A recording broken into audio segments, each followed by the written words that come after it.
Hello guys, welcome to our YouTube channel Make Conceptual World, where we will discuss different concept, question and MCQ which will help you while preparing different examination. So today's topic is vapor absorption refrigeration system. So without wasting any time, let's begin.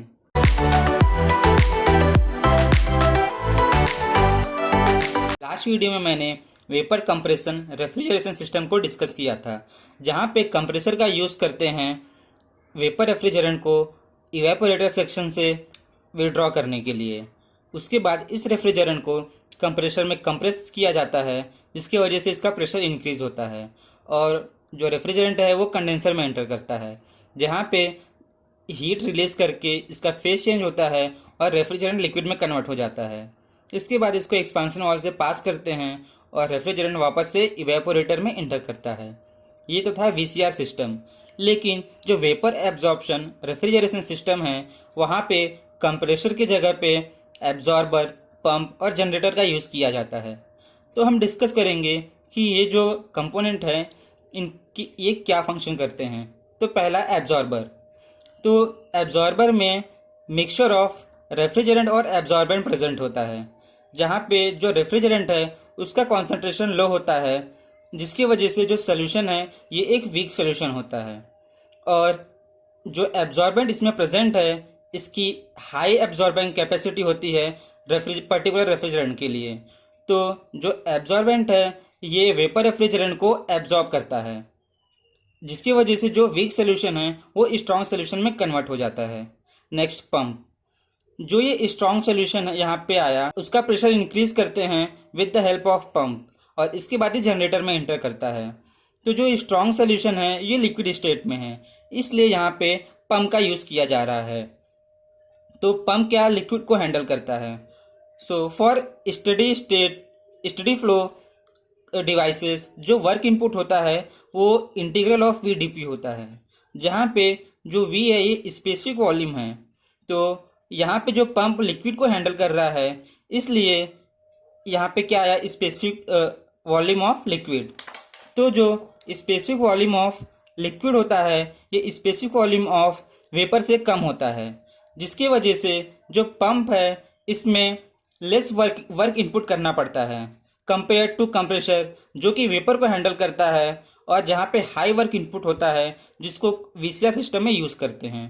Next generator, तो generator में जब ये strong solution inter करता है तो यहाँ पे external heat supply करते हैं with the help of steam या तो हीटिंग कॉइल से, जिसके वजह से जो रेफ्रिजरेंट है वो इवेपोरेट हो जाता है और जो वीक सोल्यूशन यहाँ पे प्रेजेंट होता है उसको प्रेशर रिड्यूसिंग वॉल से पास करके उसका प्रेशर रिड्यूस करते हैं और इसके बाद ये वापस से एब्जॉर्बर में इंटर कर जाता है और जो वेपर रेफ्रिजरेंट है ये कंडेंसर में पास होता है, जहाँ पे ये हीट रिजेक्ट करता है और लिक्विड में कन्वर्ट हो जाता है।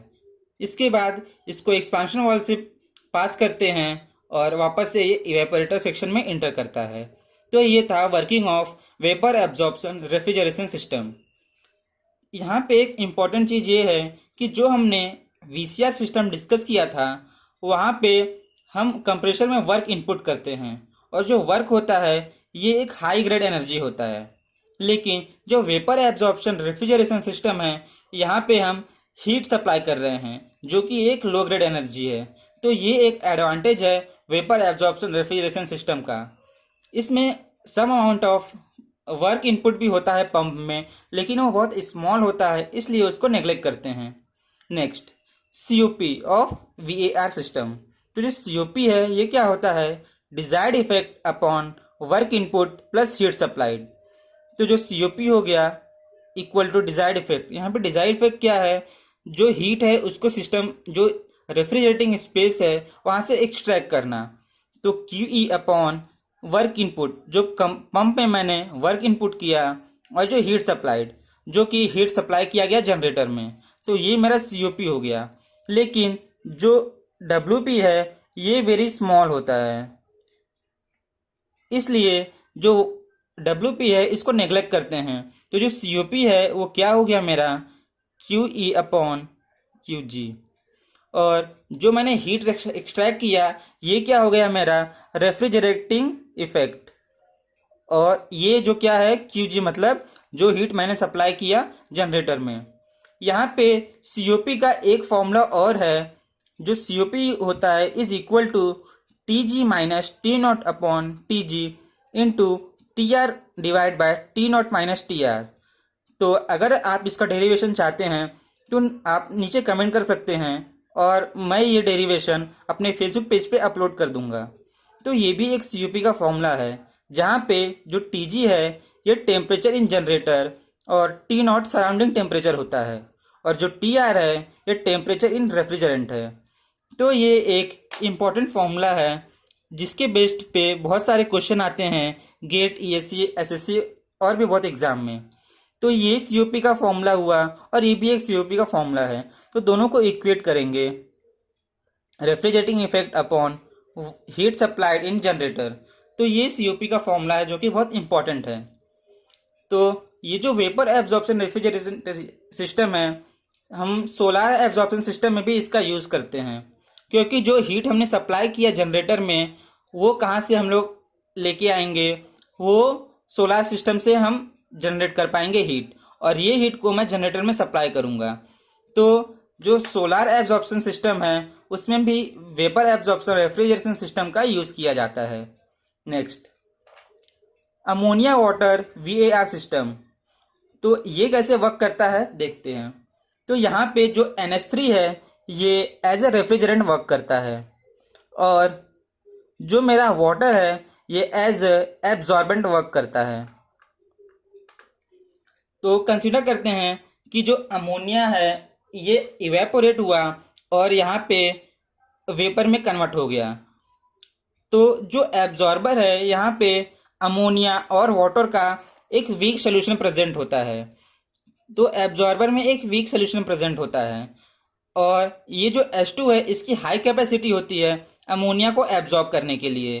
तो ये जो वेपर अमोनिया है इसको एब्जॉर्ब करता है, और जब ये वेपर अमोनिया को एब्जॉर्ब करेगा तो जो वाटर है उसका टेम्परेचर, जो सोल्यूशन है उसका टेम्परेचर इंक्रीज करते जाएगा। और इस टेम्परेचर को रिमूव करने के लिए यहाँ पे कूलिंग वाटर सप्लाई करते हैं, जिसकी वजह से जो टेम्परेचर है वो रिड्यूस हो पाए। क्योंकि अगर टेम्परेचर इंक्रीज हुआ सोल्यूशन का तो जो वाटर है वो लेस अमोनिया को एब्जॉर्ब कर पाएगा, इसलिए यहाँ पे कूलिंग वाटर का सप्लाई करते हैं, जिसके वजह से जो टेम्परेचर है वो रिड्यूस हो पाए। अब अमोनिया को एब्जॉर्ब करने के बाद जो मेरा सोल्यूशन है वो स्ट्रॉन्ग सोल्यूशन में कन्वर्ट हो गया। इसके बाद पंप से जो सोल्यूशन है इसका प्रेशर रेज करते हैं और ये जनरेटर में इंटर करता है।